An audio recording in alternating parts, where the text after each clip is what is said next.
Hey guys, there's something a lot of us who are Christians say a lot. I'm just waiting on God. We say this in reference to all kinds of things, whether it's a choice we need to make, whether it's something we need, whether it's something we're looking to see happen in our lives. We just say, well, I'm just waiting on God.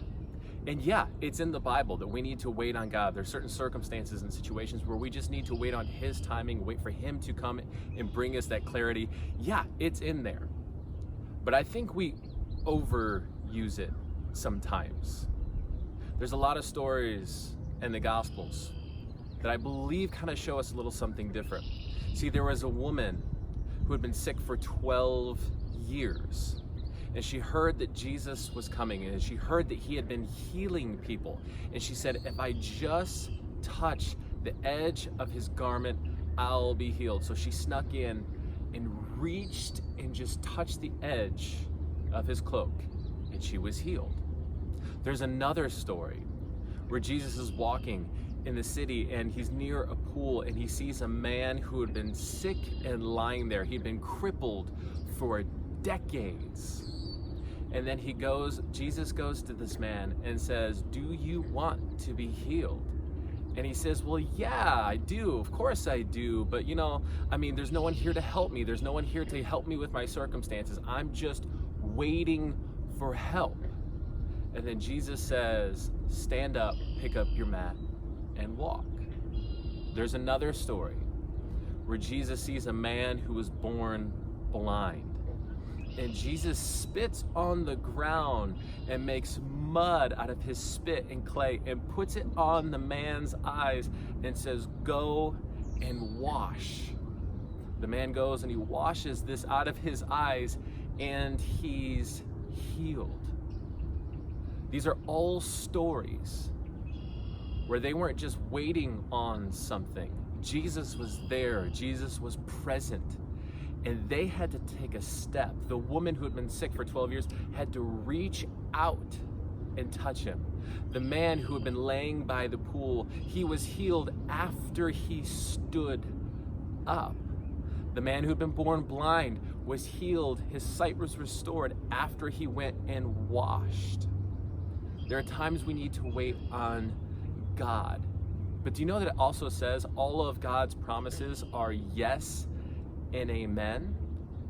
That means that all of the promises that God gives us, He's saying, yes, they're there, they're available, they're for you, I'm for you. You need something that I've promised you? Yes, it's yours. You don't need to wait for my answer. Yes, it's yours. Do you know there's promises all throughout the scriptures for our healing? Do you know there's promises all throughout the scriptures for our protection, for our deliverance? You know there's promises all throughout the scriptures for our provision?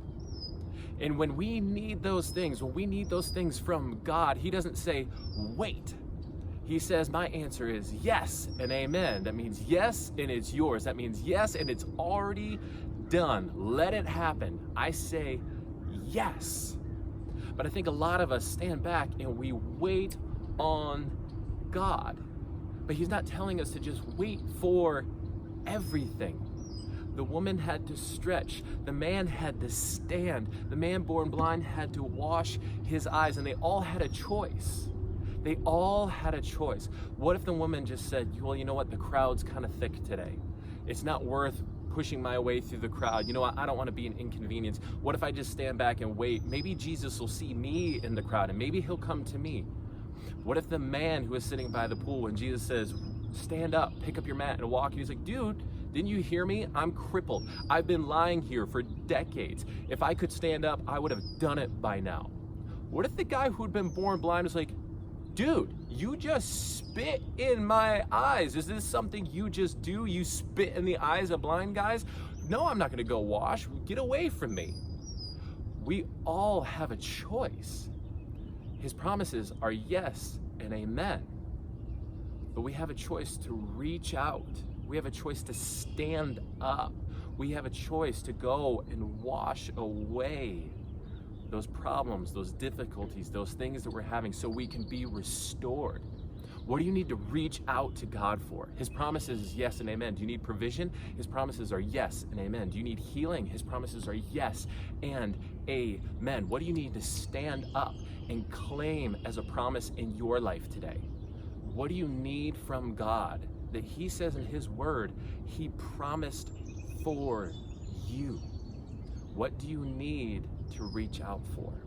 Because sometimes all we need to do is reach out and claim what He's promised for us. Sometimes all we need to do is stand up and claim what He has spoken over our lives. Sometimes all we need to do is go and wash away those negative things, those difficult things, those way we started to identify ourselves. That blind guy saw himself as a blind man. We need to wash away those descriptions that we've let define us for too long, and let His promises that He has a plan and a purpose for us, and wash away those negative things and receive the promises that He has for us. There are circumstances where, we need to wait on God. But what promise do you need to reach out and claim today? I encourage you to take a look at your life and the things you're waiting on God for. Look through His Word, find that promise, and realize maybe He's just waiting for you to reach out. Sometimes we stand there waiting on God, but I believe sometimes He's standing there waiting on us to just receive what He's already promised us.